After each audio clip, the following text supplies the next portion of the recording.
For those that don't know, I'll kind of start at the very basics. Lega Serie A is the Italian top level league. So often in the world of football or soccer, they refer to the European, the top five leagues. And so that's the German Bundesliga, Spain's La Liga, Serie A, France's Ligue 1, as well as the Premier League. And so, we are a top global league. In the 80s and 90s, Serie A was the biggest league in the world.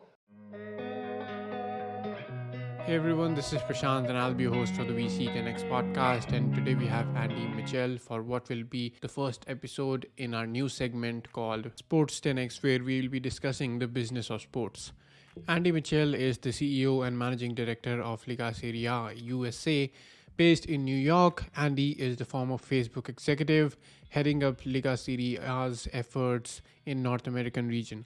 9 of 20 teams in Lega Serie A are now American owned, and there's a great deal of focus on the US as a market from a sporting and commercial perspective. In this episode, we talk about the significance of Lega Serie A, growth strategies they are implementing to grow Lega Serie A in the North American region, why is soccer not a popular sport in the US and how it's gaining popularity, what is the business appeal for US businessmen to buy a team in Lega Serie A, how do the teams and owners make money, preparations for the 2026 FIFA World Cup, and lots more. So without wasting any time, let's dive straight in. This episode is sponsored by my own podcasting agency called Podcast10x, where I help VCs start and run their own podcast. While I was running VC10x, this podcast that you're listening to right now, I asked my VC guests, why don't you start your own podcast? I mean, it's the best form of marketing for VCs. As they say, VC is a people play more than even a capital play. A podcast enables you to put your people at the front, your portfolio founders, your partners, and co investors. It's a great way to build a brand and win competitive deals. It activates all your marketing channels in a single shot, be it YouTube or blog post or newsletter or social media. Everything gets activated in a single shot. And I get the same response from all the VCs that it's a lot of work and we don't have the time for it. I said, all right, let me handle the work for you, from pre recording, editing, publishing to making social media clips. All you have to do is show up on a call, hit record, do the recording using the well researched outline we provide you with, and you're done. We handle everything else. You know what they said? All right, let's give it a shot. So if you are a VC and want to up your marketing and branding game, I'd love to work with you. And if you're thinking there are too many VC podcasts already, remember there are way more VC firms out there.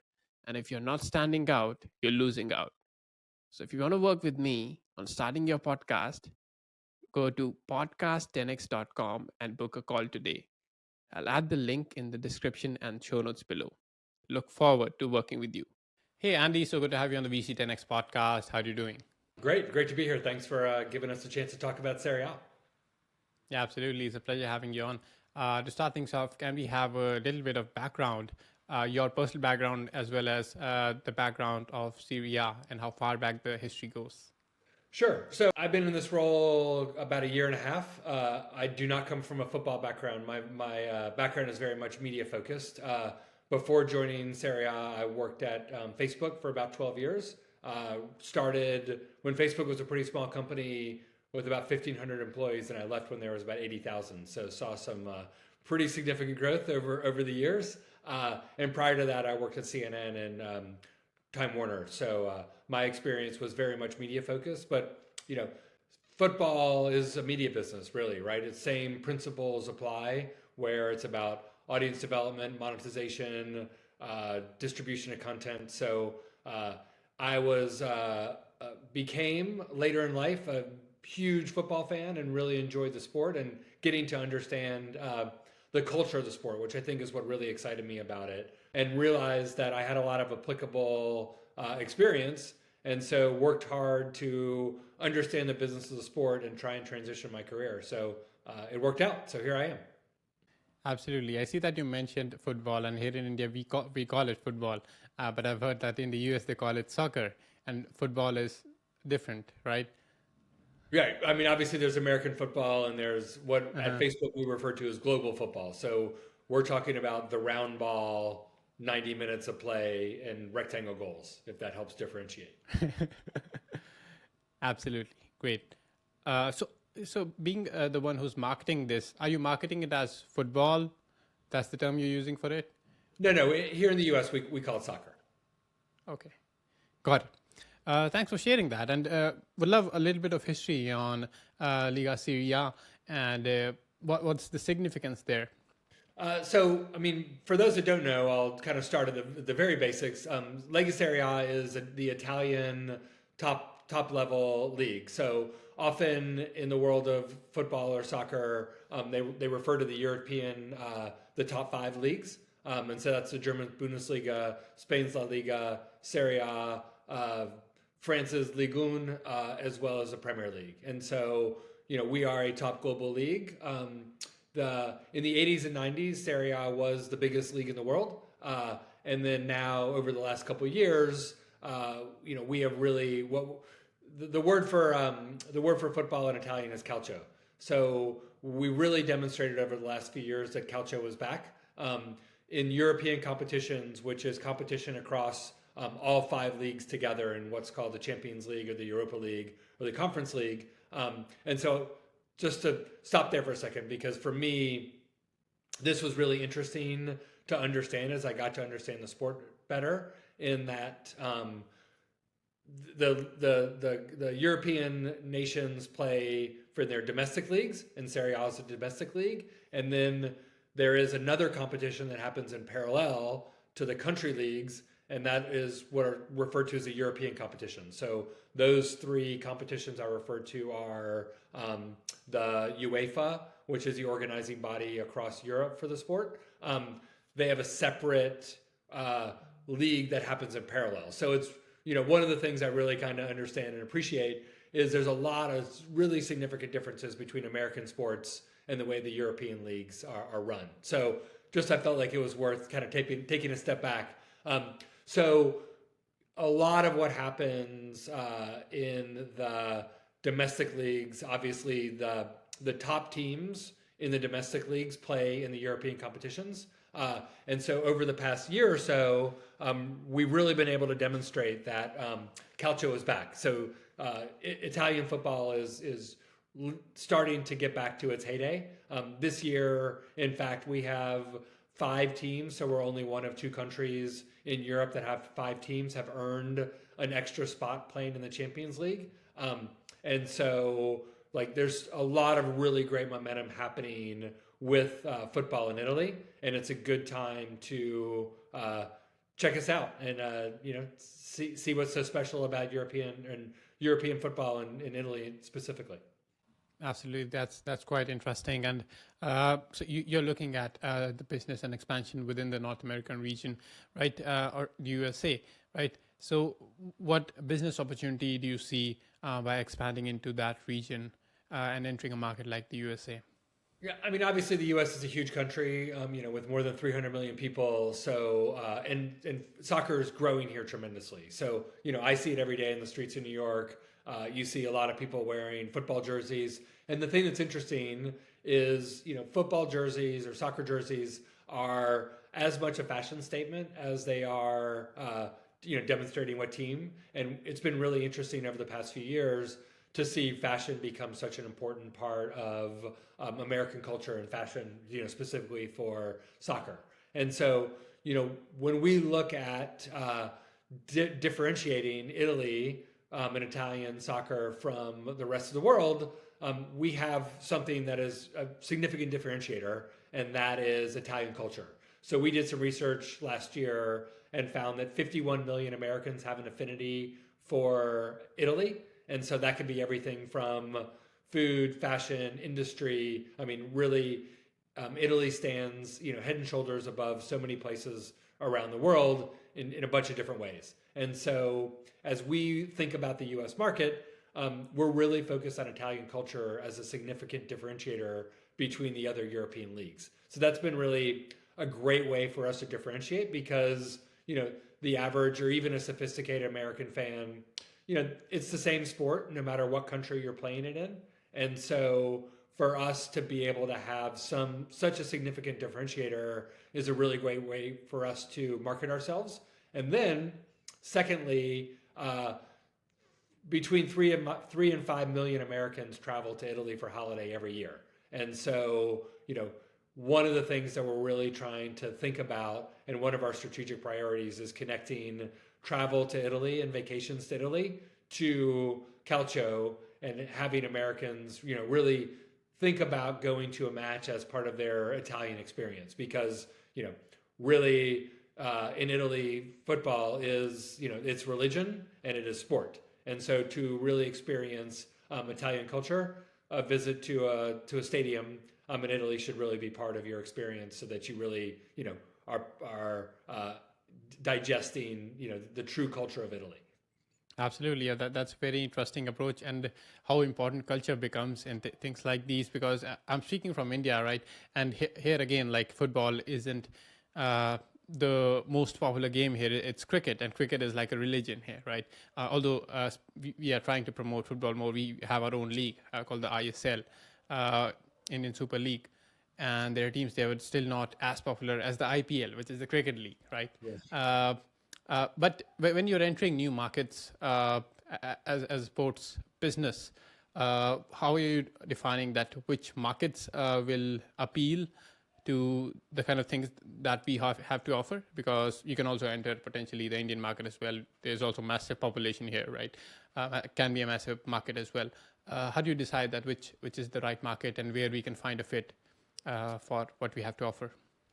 So I was on the receiving end of that prioritization. So I was not, a lot of all of the really important strategic decisions are made in Italy. So, really when I came on board was when they decided that the US is a priority. I think one, it has to do with the scale, right? Obviously, if you compare it with India, the US doesn't have scale, but if you compare it with almost every other country in the world, the US does have scale. But then this is also, a very sports focused market from a marketing and sponsorship standpoint. So, to take a step back, my responsibility is across 5 key dimensions in this market. One is audience development. So how do we get more people to consume content around Serie A? It could be watching a full match, of course, but also subscribing to our social channels. We have a weekly email newsletter called Calcio Weekly, which someone can subscribe at calcioweekly.com. That gives a nice digestible update of the week's news around the league. And so a lot of different ways to connect to the content side. Number 2 is brand development. So all those things that I was telling you about Serie A and why it's different and why it's special, our job is to get 300 million Americans to understand the difference between Serie A and why Serie A is special. So we've got some headroom there. We got a ways to go. Thirdly is building a commercial business here. So, we're talking to regional sponsors. We just announced a sponsorship partnership with Classic Football Shirts, where we're doing events together and kind of featuring the history of Calcio, as well as the current season's jerseys as part of our fashion initiative. 3 is corporate social responsibility, CSR. So we have partnerships with South Bronx United. We have partnership with Street Soccer USA. So a lot of different ways that we are out in the community, making sure that we're demonstrating our support for the community. And lastly, and arguably most importantly, across the 20 clubs of Serie A, we will support anything they want to do in this market. So last summer, AC Milan was here in the market playing as part of the Soccer Champions Tour. We supported them on all the work they did in this market. We're consulting with clubs on kind of how to approach the market, any resources they may need, and then looking ahead to the Club World Cup, where we'll have Inter and Juventus here on the ground, and thinking about how we can leverage the clubs being here, which is very special for us because obviously the matches are played in Italy normally. So having clubs here playing in competitions that count for hardware, silverware, is a great opportunity. So really starting to think strategically how we take advantage of the summer Club World Cup. Absolutely, that's quite interesting to learn. And what do you think has been the reason for soccer to not be as popular as what is called football in USA, right? What was the reason behind that? That it's not as popular as it should be. No, I mean it's not, but it's growing, and I appreciate your reference to as popular as it should be. I feel like, and I'm biased, but I was a traditional American sports fan. I grew up watching baseball. I was I was a hardcore Atlanta Braves fan. I went to the school at the University of Georgia University, which has one of the best football teams in the country.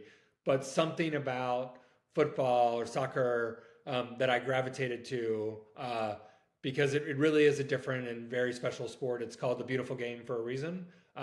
And so, for me to really start as an American to learn about this new sport was a really fun opportunity. And, as far as I'm concerned, for me personally, it's where I spend all of my, kind of sports time.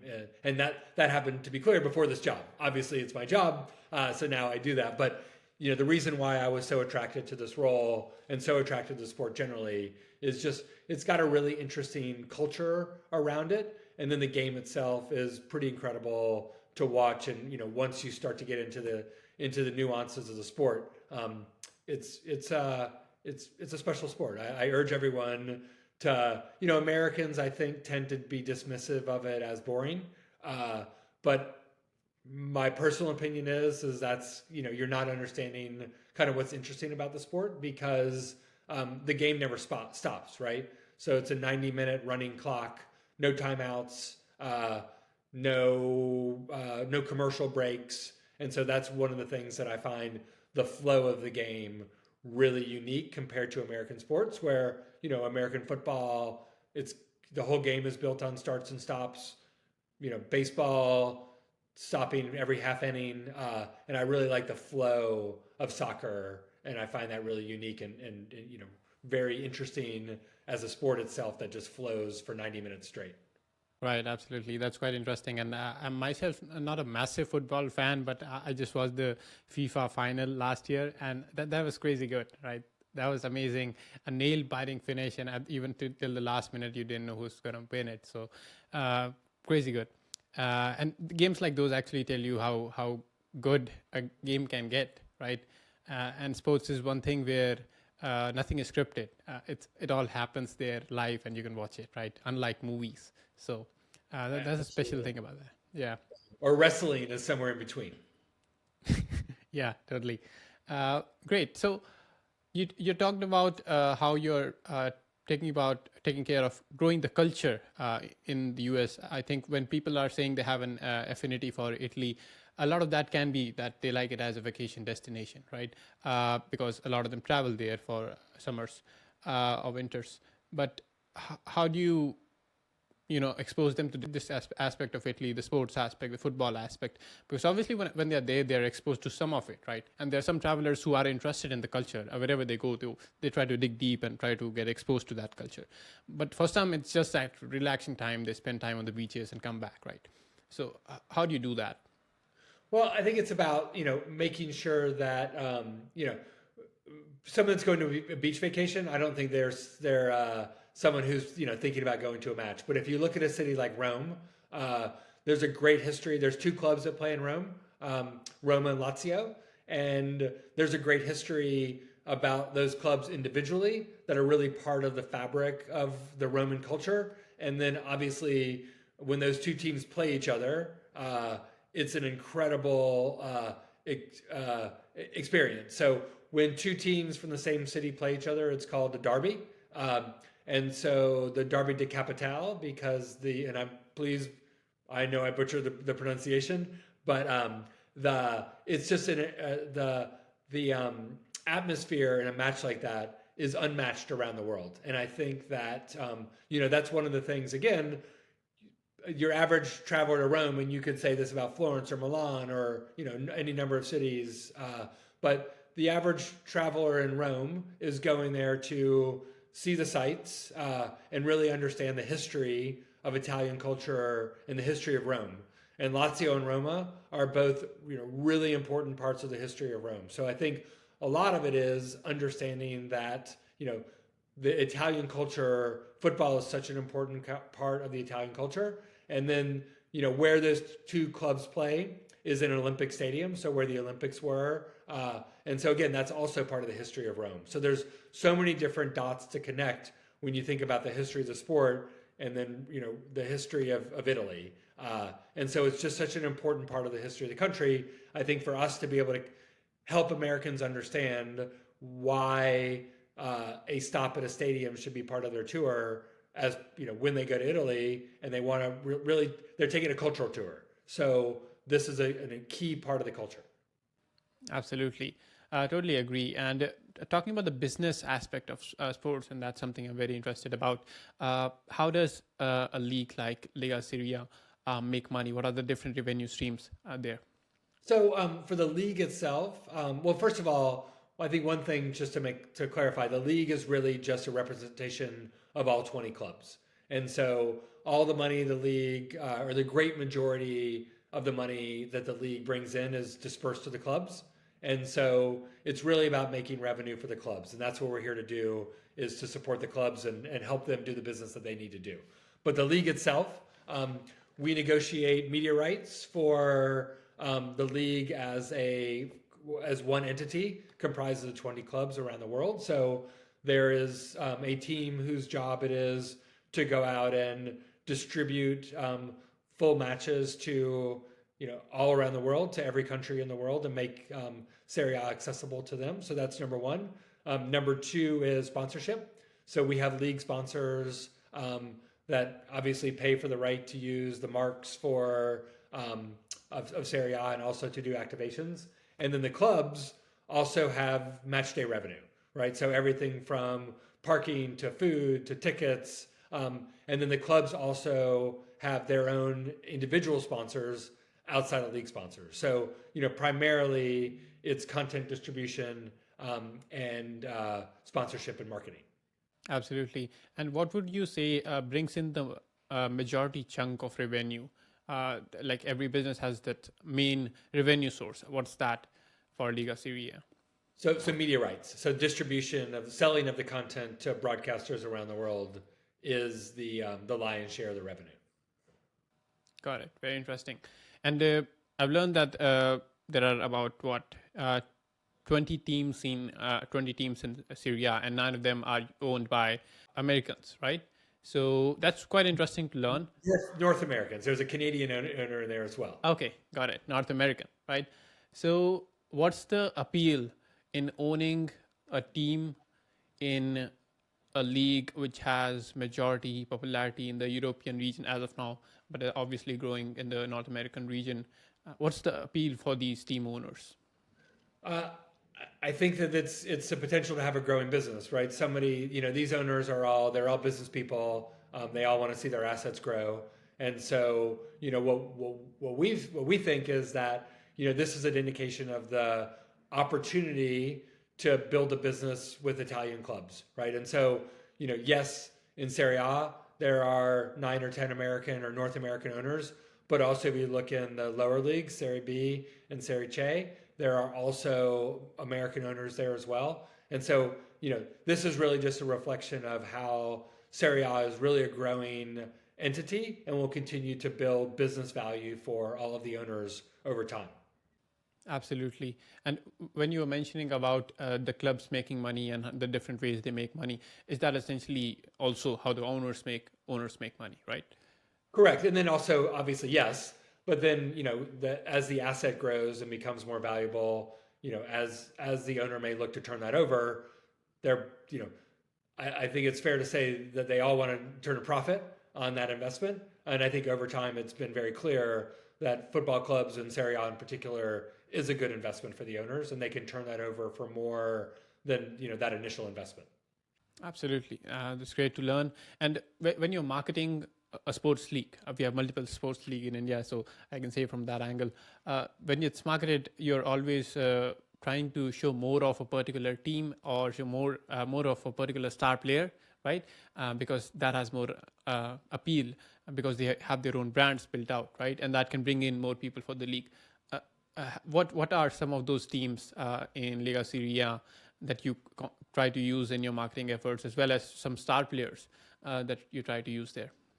So we really try and market all 20 clubs in different ways because ultimately our responsibility is toward all 20 clubs. But one of the things that happened, and in some ways I was the luckiest person in the world because a few months after joining Serie A, AC Milan signed Christian Pulisic, and Christian Pulisic is, I think, by most accounts, the most talented American player, that's playing around the world today. And so having him in the league has really been a great marketing asset for us. But we also have other Americans playing. There's another American on AC Milan. There's two Americans on Juventus. There's an American on Venezia. And then also there's players who have played in Major League Soccer and played in America that are also playing in Italy. So, near and dear to me is a player named Tati Castellanos. So I'm a New York City Football Club fan. And Tati Castellanos, who's playing at Lazio, played in New York for a number of years and excelled in New York and is somewhat of a hero here. And so by being able to showcase him as a player and Lazio as a club, even though he's not an American, but there's a connection to America. So we really try and look at what are all the different touch points for us to showcase different players as relevant to the American audience. Absolutely, and I would believe that social media would be a big focus for you while marketing the league. So on there, what are the strategies that you're using to promote the league? Are you like partnering with different influencers and stuff like that, or something similar? Yeah, so there's a number of different things that we're doing. So one is just first of all, just kind of day-to-day coverage of the league, everything from transfers to Player of the Week awards, just trying to get names of different players out there. We're doing more on the tactical side, so really showing what is unique about the league and also what's unique about different clubs and how they play around the league. We are partnering with influencers. In fact, we have a really interesting partnership with an influencer named It's QCP. Obviously, that's not his name, that's his handle. But he's an Italian cooking influencer. So mapping back to the conversation that we had around culture, right? So he's a young guy, wears an apron with no shirt, and he can pull it off. I could not. He can, but he's an Italian, right? And all the cooking he does is of Italian foods and Italian recipes. But he's also very, very passionate about Serie A. So he came to the Coppa Italia with us last year, which is a big match that we have in Rome every year at the Stadio Olimpico, and cooked a dish, and that did 24 million views across all platforms, right? So that's a huge number for us. And so looking to do more with QCP and other influencers. We also have a weekly series called Weekend Calcio, where we kind of take a narrative from the week and do a deep dive. And that's a little bit of a longer piece than we would typically do on social, but that's performing extremely well for us as well. So we have a number of different tactics that we use to really try and showcase the league on social channels. Right, totally. That's brilliant. Are there any other marketing channels that are working really well for you? So the email newsletter that I mentioned, Calcio Weekly, that we send every Wednesday, written by a well-respected sports journalist here, soccer journalist here in the U.S. named Ryan Bailey, who does really a nice digest of the news around the league. So one of the challenges that we have is, the majority of coverage of Serie A is in Italian, right? So the great majority of Americans aren't going to be able to consume that. And so what we do is really try to aggregate the best English language content from around the league and give people a digest of what's going on and then link back to those stories so they can get more information. So I'm a big believer in email. I think like going directly into people's inboxes, is a great way to remind them about the league every week. And, the reception to this product has been really great. We have about a 50% open rate. So for email, that's really good. So I feel like we're really nailing that from a content standpoint. And now our challenge is to get to scale so we can impact the market because the market is so large. But just the fact that the content is resonating with people, says a lot to me that we're onto something. Now the challenge is really growth. Absolutely. Thanks for sharing that. And with 9 of 20 teams now being North American owned, has that had any effect on how the league runs? Obviously, there's more focus on growing the viewership and the audience in the North American region. But anything beside that on how the league runs has changed because of 9 owners being North Americans? I don't think so. I mean, the league is, because of its history and because of the governance of football globally and in Europe, I think the league really has, needs to run as it has traditionally. I mean, obviously there needs to be and there is evolution in how the league is run, but generally, I think the European leagues are run pretty similarly. So no, I don't think the American influence has changed the league at all. I think, if anything, maybe the clubs that are American owned because of just Americans' approach to business are more business minded. Because ultimately, as I said before, those business leaders aren't buying clubs because, they want to do anything other than make good businesses out of them. And so I think maybe more business rigor, and then taking some learnings from some of the American sports, the NBA, the NHL, Major League Baseball, and the NFL, because they really, I think, in a lot of ways, have refined the approach to marketing and sponsorship, and so taking some lessons on maybe some of the Italian clubs and how they work with partners from people with experience running sports businesses in the U.S. Yeah, absolutely. I'm glad that you mentioned that. And I think a lot depends on what's the intention of the owners who are buying the teams. And if that's more business focused, that is going to have more focus on business. But what I see in India with the IPL being the biggest cricket league in the world, the teams that are owned by different people, some of them are owned by celebrities, right? And some of them by the top businessmen of the country. And they're holding on to it. I don't think they have the intention of flipping it over because their identity is kind of attached to the team. And that's also a marketing angle for themselves, right?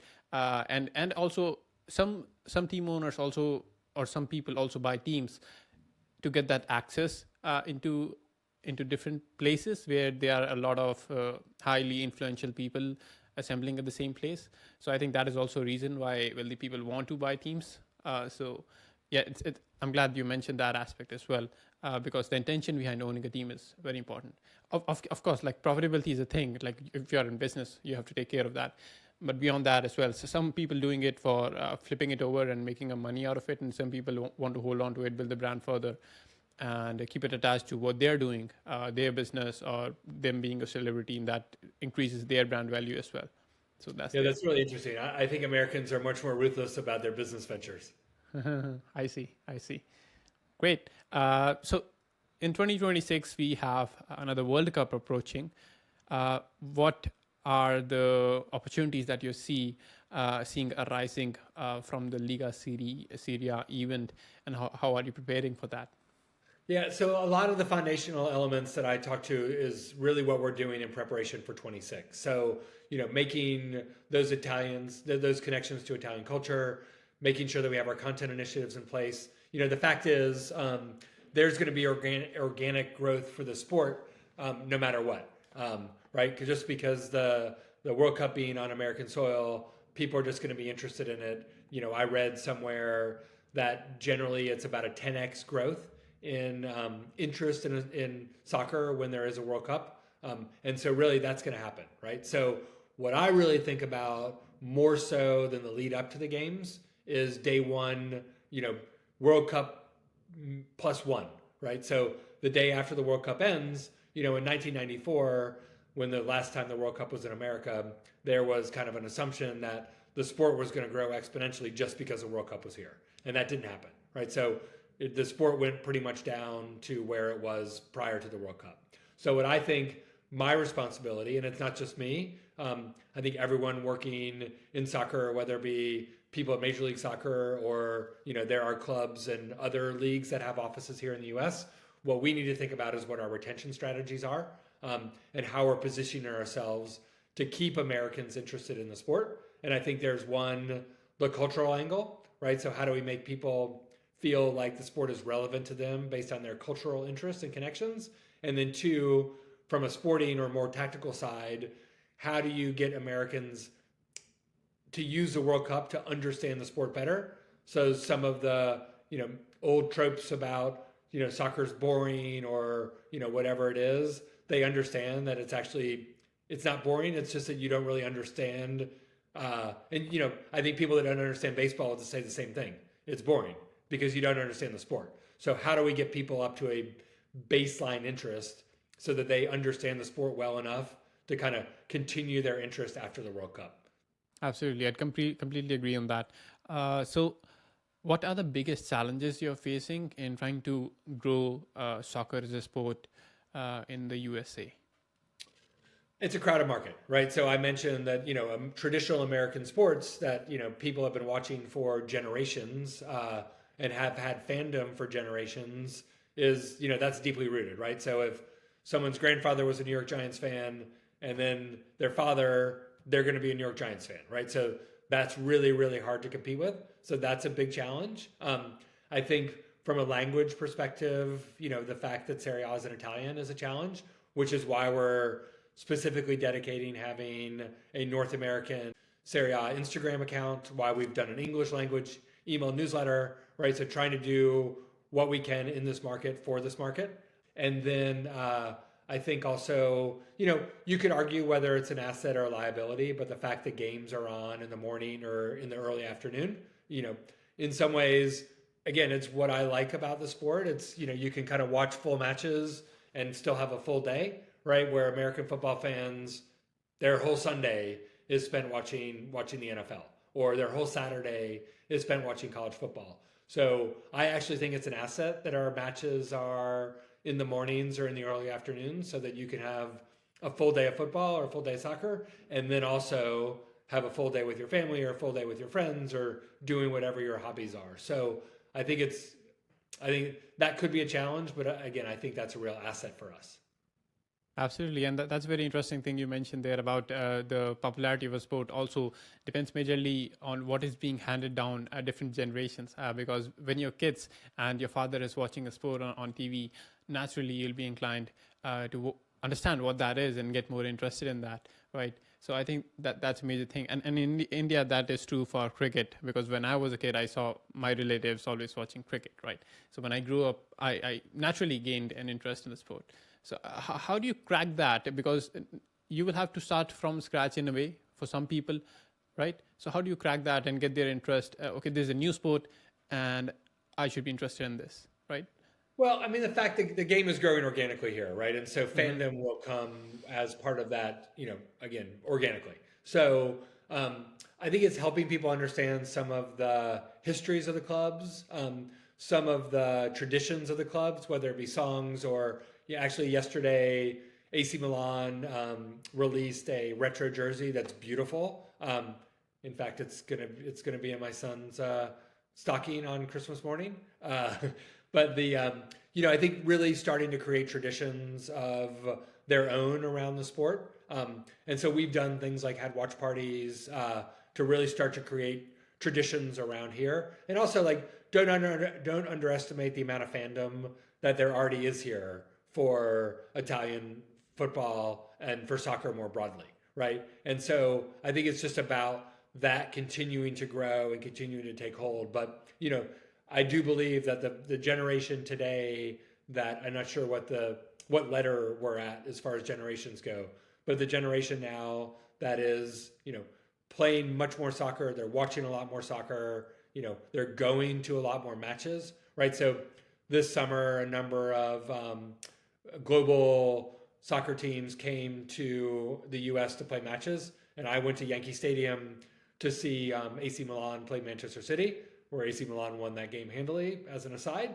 But, there were 60,000 people there, 45,000 people there to watch that match, right? So don't underestimate how much is already happening. And it's just a matter of continuing to ride that momentum. And it's already happening. We already see it very clearly. Absolutely. And soccer is a sport that you can actually play anywhere, right? It doesn't require a lot of space. You do not actually require a ground. You can even play in your street. You can set, okay, there's a goal, that's a goal. You can play there, right? And that also plays a pivotal role in how popular sports get. Because what sport are kids playing just outside their house, right?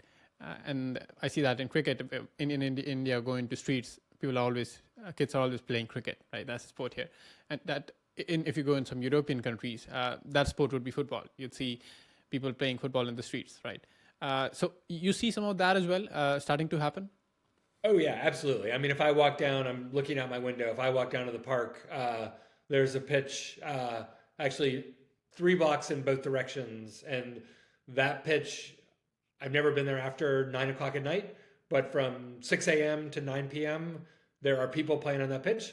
Sometimes it's organized games, sometimes it's pickup games, sometimes it's kids practicing or adults practicing, and so certainly. And I think you're absolutely right, and that's a great observation that it's a game that all you need is a ball, right? You don't need anything more than that.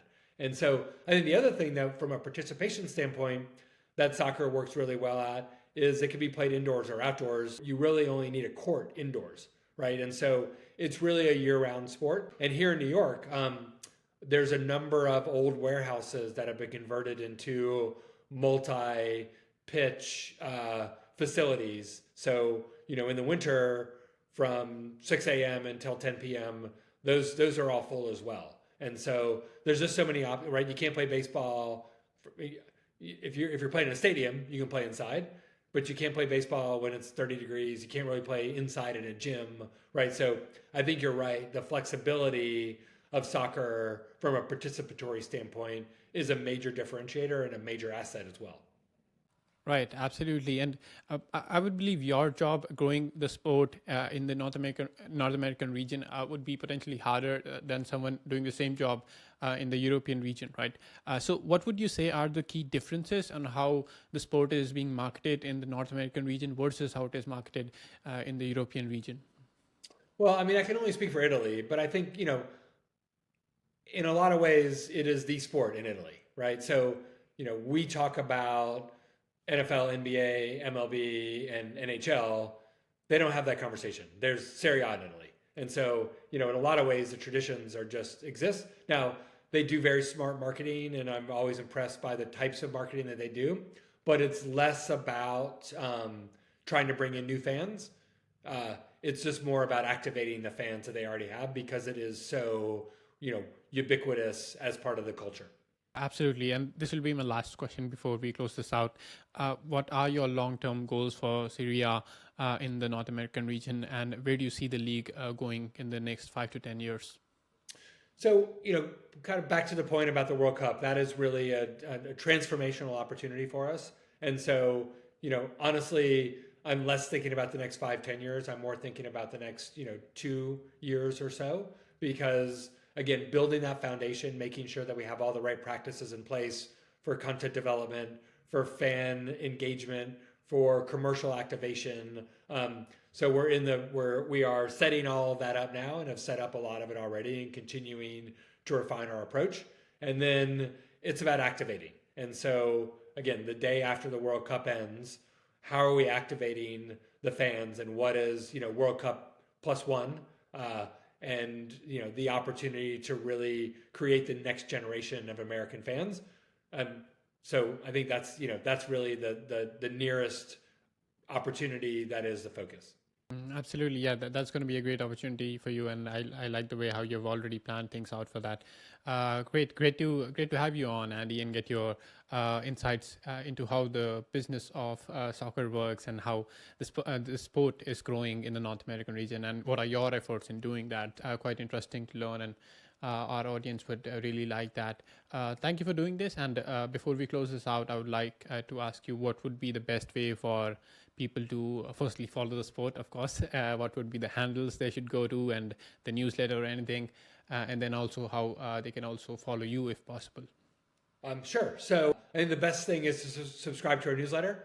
So it is, you can go to calcioweekly.com and sign up there. And again, every Thursday, we'll send you a nice digest of the week's news. Follow us on Instagram at Serie_North America.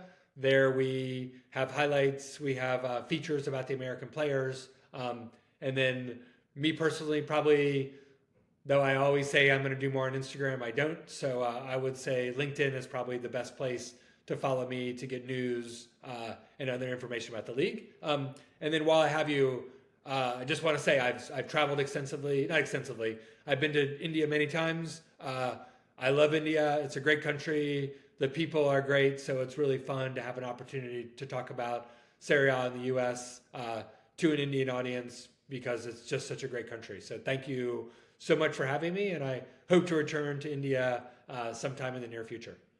Absolutely. Do let me know when you're here. And we also have a global audience. It's going to go in the US as well as India. So and Europe, of course. So it's going to get covered in all these different regions. Really appreciate having you on, Andy. And I hope you have a great day here. And I wish you all the best. Great. Thank you so much for having me.